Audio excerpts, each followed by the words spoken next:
Hey everybody, welcome to another episode of Courtside with Beilinson Tennis, part of the Tennis Channel Podcast Network. Here again with my co-host and Hall of Famer, Mr. Steve Flink. Steve, we'll timestamp this for the listeners. It is, 2:30 Eastern time on Monday. So Yes. we will have been through 2 complete days of tennis. Still first round activity with an early start, right, Steve? Yeah, that I have to say, David, I'm very conflicted about that. It's great for fans. It gives them an additional weekend day, so I understand for the working people in Melbourne, that it's another chance to get out there. Maybe they can't get there during the weekday or night, but it does slow down. Excuse me, the start of the tournament. That I think is too bad in a way, because we're talking on Monday. Tonight, our time will be the completion of the first round on the third day of the tournament. I'm a bigger fan of the Wimbledon French Open way. Get the first rounders if you can, barring bad weather. Get the first round done in the first 2 days, and the tournament gets into motion more quickly. I get it though. They're looking out for the fans, and they happen to get a treat on the opening Sunday, so it did work out very well. Understood both points, right? Both sides of it. All right, a couple things before we get into some of the matches that have occurred. Rafa, the last time we spoke, we were concerned because he was a little injured. He was hoping it was just maybe a muscle. It was a shock to the muscle. It was a little bit tear. He had to pull out, so he's not playing. He's missed 16 slams in his career. You could look at it both ways, Steve. That's 4 years of slams, right? You can look at it both ways. Like, one, like, oh my God, look at how many more he may have had, and be disappointed that he didn't have that opportunity. Or two, look at it the other way and be like, oh my God, he won that many, missing all those slams. It's just a sad thing that he had to miss someone. Yeah, I look at it more the latter.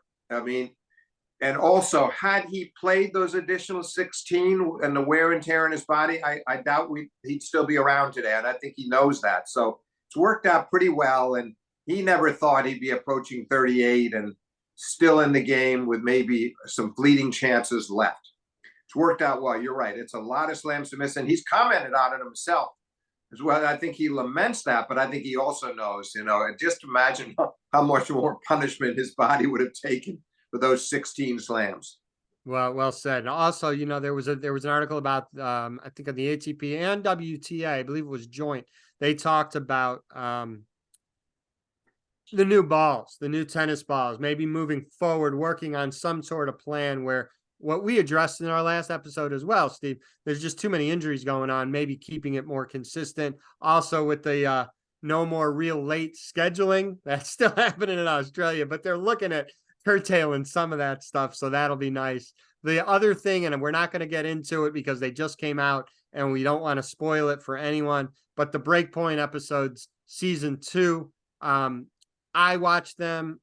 I know you've seen a few of them too, Steve. We're not going to talk about it because we don't want to be spoilers, but we've enjoyed them. Go watch them if you're a tennis fan in between the Australia, or if you don't have time during the slam, watch them after. I enjoyed season 1 and I enjoyed season 2. So tennis fans. Just a very brief comment on that, David. I was intrigued by Medvedev, who talked about those shows and said it's not real. And basically he was trying to defend himself on the grounds that the players, he admits that he can behave strangely on the court. He says it can get tricky for me on the court. He knows that. But he feels that the players who know him in the locker room tend to like him. And from what I've seen and heard, I think that is true. So and what Steve is referring to is a specific episode on Breakpoint. The viewers will want to watch it because it's definitely intriguing, and it's a reason why Daniil Medvedev came out with that stance. But I do believe him. I have to say, he can be aggravating on the court, and he concedes that point. But I really do get the feeling that whether it's Djokovic or even Tsitsipas now, and they didn't get along that well at one time, Tsitsipas and Medvedev, but you just go through player by player in the upper ranks, Carlos. I think they see a certain congeniality in Medvedev and a certain sincerity in him in the locker room that they find appealing. So he's a fascinating guy. He is. And again, I would recommend watching that episode to all those tennis fans out there. Another person that I wanted to talk about, it's so nice to see on the grounds because he's pretty private since he's retired. You've seen a lot of Andre Agassi on the grounds in Australia. Saw him taking pictures with Ben Shelton, with Carlos Alcaraz. He was with on the practice court with Yannick Sinner and Darren Cahill. Obviously, Cahill was Andre's coach after Brad Gilbert. There was a funny moment, yet serious as well, between Novak and Andre. Remember, a few years back, more than a few years, but Novak and Andre worked together for a short period of time. They're friends. Novak was up, what, four? To me, I'll put in context. Novak was up 4-0. I think he was up breakpoint at 5-0, and he hit a great return. He looked up at Andre and smiled, and I'll get to your comment in a minute, your reaction in a minute, Steve. But to me, Andre and Novak were always the two best returners in the game. Jimmy Connors, obviously, I think, set the bar. I think Andre raised that bar. I still think Andre is probably the best, most aggressive returner there is, just going after the ball. Novak is the best all-around returner. If you remember Andre got aced a lot because Andre was guessing. And when he was on it, he was on it. Novak, he doesn't get aced a lot, and you know how good and solid he returns it. But that interview with Novak, I'll pass it on to you, Steve. I want to hear your reaction to it. Yeah, no, it was interesting. Novak, of course, had won the first set against that young kid, Dino Prismic, who's a remarkable young man, half Novak's age, 18-year-old with incredible poise, kept Novak out there for 4 hours. But the kid won the second set and then was up a break in the third, came from a break down 2-love to go up 3-2, serving with a break up. Novak wins 8 straight games from there. Then the points you're talking about gave him break point for 5-love in the fourth. He's up 4-love, hits an Agassi-like return on the stretch, forehand cross-court return winner that gave him the break point. And it ended up losing the next 3 games, as it turned out, and finally closed him out on his 6-match point, 6-4 in the fourth. But he was kidding Agassi with those remarks afterwards, saying, I looked at you and, and then I lost the next 3 games, and playfully kidding him about that point, but also complimenting him by saying that return, basically what he was saying was that return was like one of yours. But, very nice gesture from Djokovic to say that. And Agassi was smiling and nodding back at him, appreciative of the mention. No, they're friendly and get along. Andre gets along with quite a few of the players, but Novak especially. But you know what, David? In turn, it's not always the case when a player-coach relationship breaks up, and that, as you say, that didn't last that long, but it didn't leave any bad blood with either one of them. I think Agassi understood. Frankly, I think they just had some differences of opinion, honest differences of opinion about how to go about it, and so it's nice to see that there was nothing lingered. There were no bad feelings lingering, just as the case with, even more so, it seems like, with Djokovic and Boris Becker, remain quite friendly, even though Boris is now coaching Holger Rune. Yeah. So yeah, it was nice again to see Andre. It was the major that he won the most out of his 8 majors. He won the Aussie the most out of obviously U.S. Open, French, and after David, and that was after giving it a late start. He missed it so many years early in his career, right, and over there in '95 and beats Pete in the finals, and then grew to love that major probably as much as any of them, maybe more so. So I think a part of him regretted that he didn't start playing the Australian a bit sooner, and also that with Wimbledon too, he stayed away from Wimbledon for a bunch of years after his debut, and then comes back in '91 and almost makes the semis, and then wins it in '92.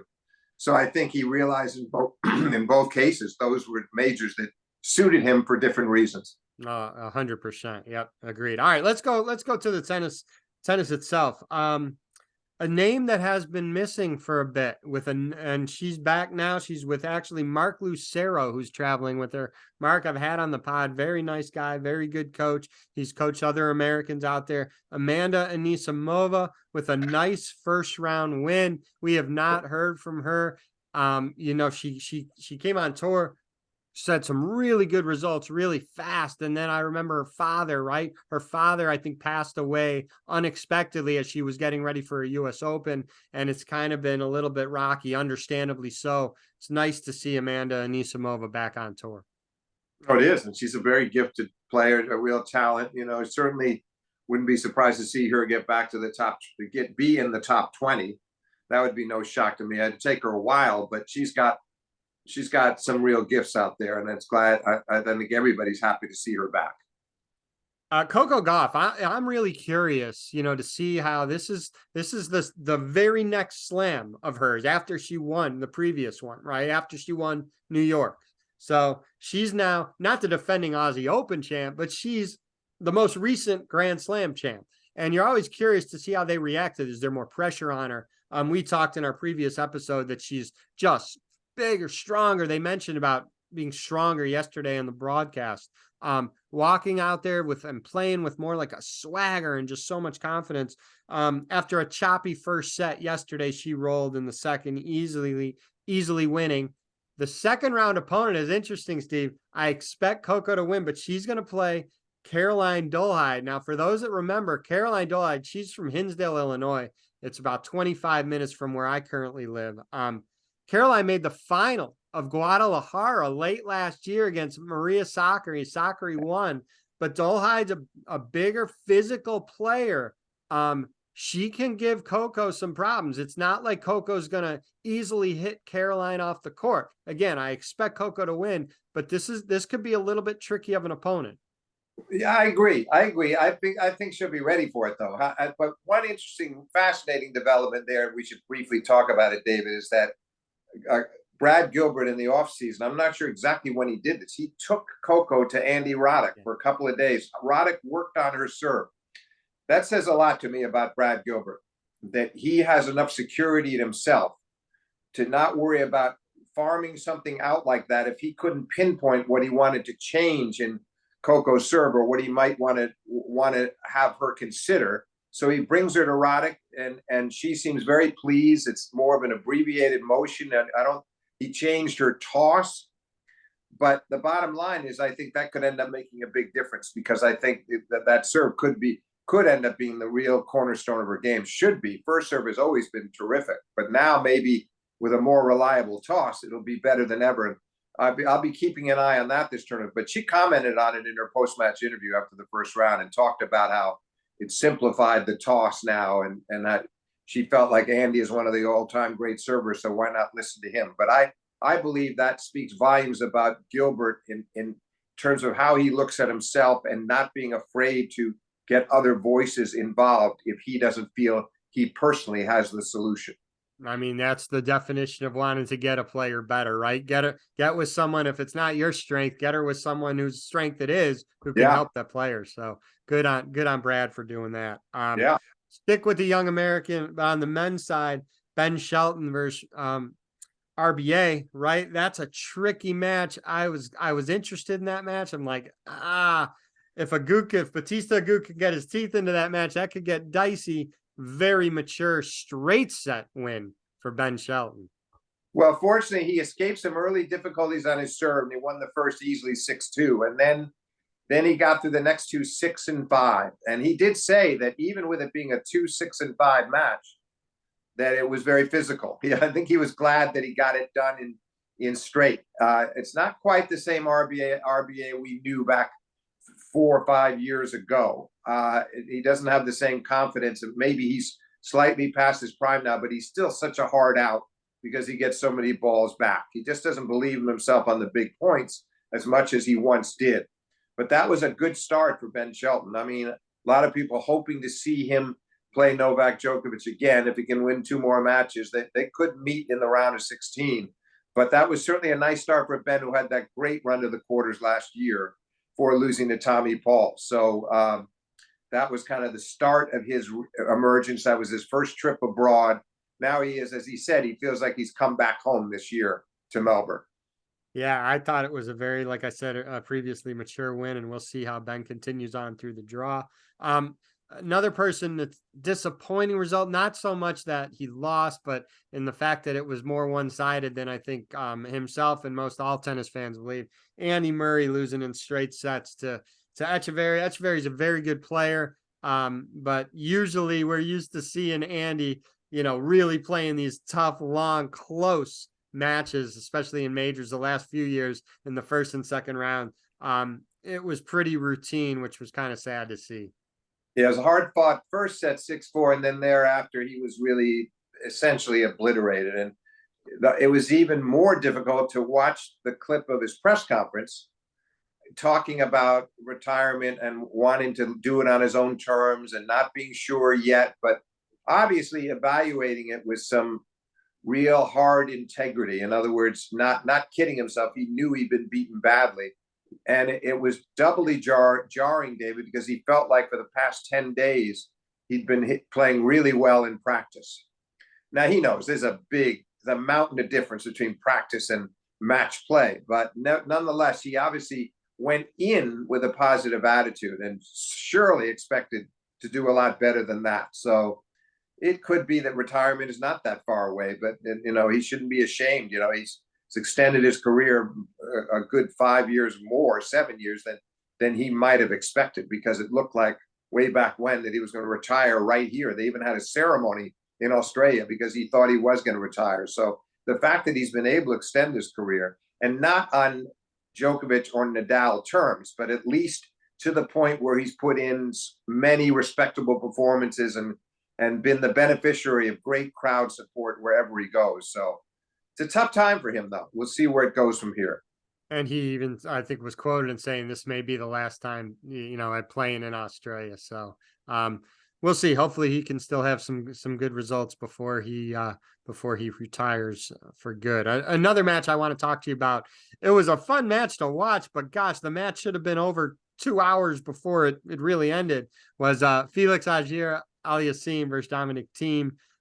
Felix was up 2-0 and 5-2 in the third set breaker, double break, I believe, Steve. Yeah, it was early in Chicago, so if I missed the double break point, excuse me. But absolutely over there, and then he loses the fourth and got up quickly 5-2 in the fifth and closed it out. That would have been such a disconcerting loss had it happened. But then again, it's yet another gallant defeat for poor Dominic Thiem, but he loses all of these matches. We can think of a couple against Tsitsipas, including one at Wimbledon last year, where he plays remarkably well in defeat and shows flashes of the former Dominic Thiem, but he has not been able to recapture the old Dominic Thiem, the man we saw winning the 2020 US Open, the COVID Open, we might call it, and being in the finals of the French and putting in a couple of great performances against Rafa there. I really worry about Thiem when we talk about potential retirement, because I don't know how much more of this psychologically he's going to be able to take, and I don't know how much more he feels he has to give physically, but it's not the same overpowering, imposing player we once knew. Yeah, it was fun. It was fun seeing him get his teeth, into that match. And once he won the third, which he shouldn't have won, and then the fourth, and then obviously, like you said, FAA got up early in the fifth. But what you're referring to, I think like the last 4 or 5 slams Dominic Thiem has played, he's lost them all, but like in 5 sets, and it's been brutally close. But he just can't get over the hump in those. And matches. The same on the tour as well. Some heartbreaking 3-set losses on the tour outside of the slams. So I don't know, and it's going to be very hard for him to climb in the rankings, and he just can't seem to get on a roll. And I suspect if this pattern continues across the rest of this season, I don't see Thiem continuing past this year. I honestly think he'll retire. I mean, I think he needs something substantial to happen between now and the end of the year. And I don't know at this point whether it will, because the problem is that the rank and file, every match, it's like before he played Rafa a couple weeks ago, he was tough, 2 tough matches in the qualifying. Every match tends to be a struggle for him these days, and not just against the best players, but against guys that are anywhere between 80 and 120 in the world. God, if we didn't know who you were talking about, you could be describing Andy Murray the last couple of years. Similar. Yeah, it is. It is. But hopefully he has a lot more tennis in the future, and hopefully this is not his final year. I hope not. One other match I want to talk about, and it was an interesting match. Caroline Garcia played Naomi Osaka. It was good to see Naomi back. Caroline Garcia wins in straight sets. I watched the whole second set, Steve. She served amazing in that second set. Amazing. Now, again, for Osaka, obviously disappointed that she couldn't win and she loses in the first round, but she's got to give herself time, too, to get back on tour. But credit to Caroline. I mean, Caroline served amazing that match. No, she did, but Naomi played very well, just as she had in her loss at Brisbane to Pliskova. Tight 3-setter each time these matches turned in tie breaks, because she really, in the case of the Pliskova match, she could have won that if she would have closed out a second set tie break, lost it and went down in 3. And here, she played well in the first set too, because Caroline almost had her double break in the first 4-2 and a couple of break points for 5-2, and Naomi hung in there and almost broke back, lost that one 6-4. And then the set you're describing, they're both holding all the way through, but Caroline outplayed Naomi in the tiebreak. I still think it's an encouraging performance for Osaka, second tournament back after 15 months away and having a baby. She's on the right track. And her attitude, she just seemed so much more positive. She actually looked like she was enjoying herself despite losing. That was a very good sign. She was competing with a very, kind of a happy attitude.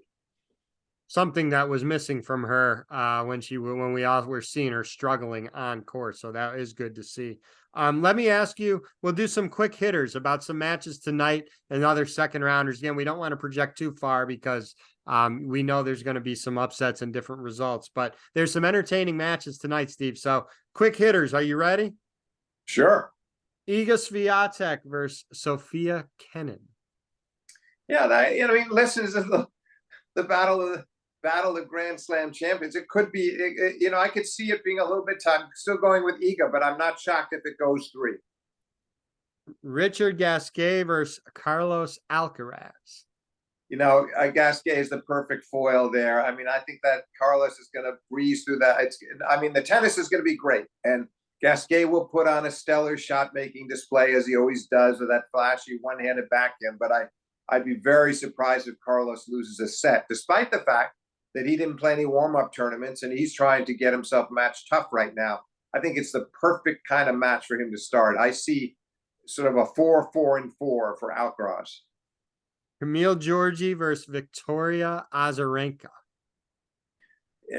Camille Giorgi loves playing the top players. She enjoys the big stage against the great champions. I've seen her play some interesting matches against Serena Williams. I think it's Azarenka, but tight again, maybe 6-5. A smoking hot Grigor Dimitrov right now, and I don't mean just good looks, right? I mean his play on the court, right? We all know he is very handsome, right? But I'm talking his play on the court right now. A career resurgence from Grigor against Martin Fucsovics, who is a physical specimen himself. That's a dangerous one for Grigor. And if Grigor, he's been playing so well. I like both guys, but I think it would be really, really disappointing if Grigor doesn't get through this match. I agree, which is why I think he will get through this match. I think that's how he looks at it. He's not, at this point, he expects himself to win a match like that. As you said, is a physical specimen. He stays in those long rallies. It takes a lot to break down his game. But Grigor has that variety of his backhand with the slice and the topspin, and he's certainly playing some of the best tennis of his career. So I would say a tight 4-setter, but Grigor comes through in the end, maybe 7-6 in the 4th. 2 more for you. Also intriguing matches. Danielle Collins versus Angelique Kerber. That'd be a lot of fun. Danielle Collins has the kind of game. There's so many ways that match could go, because she has that kind of game, that aggressive game that could take Angie out of her rhythm. Kerber got some good preparation in for this tournament in the team competition and looked good over the course of the week. I see Kerber getting through that match, but it's something of a toss-up. I give Kerber about a 5% edge. I think we're going 3. Emma Raducanu versus Shelby Rogers. That's a lot of fun. I mean, obviously we remember the great win that Shelby had over Ash Barty at the US Open a few years back. And, you know, she's a very capable player. She can't be, you can never take her lightly. I don't know if she's playing as well as she was back then. So in the end, I don't like her chances, but I think the match is going to be a lot of fun to watch. You know, hard fought. Shelby just got married too recently, so congratulations to Shelby Rogers. Yeah, absolutely.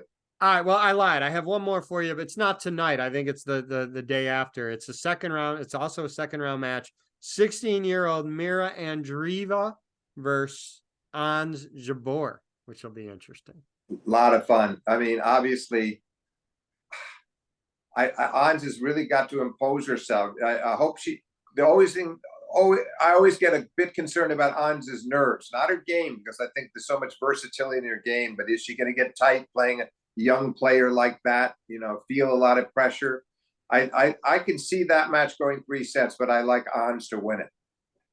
Yeah, I think so. I think I agree with that one. I think she wins actually in close straight sets, but it'll be fun to watch. All right. The next time we're going to do this is over the weekend. So right now, again, to timestamp it for the listeners, it's now Monday. It's now 3:00 Eastern. We're going to get this out before the Monday 3:00 Eastern in the States. We're going to release this pod before day 3 starts in Australia.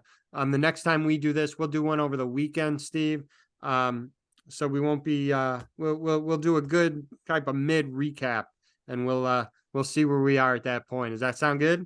It sounds good, because at that stage of the tournament, we're going to have a much better sense of the shape of the tournament and what's ahead, and getting down to the round of 16 and quarters. That's going to be a lot of fun to talk at that stage and see where things stand. But I like the way we're getting off the ground here. Good start for the 2024 Australian Open.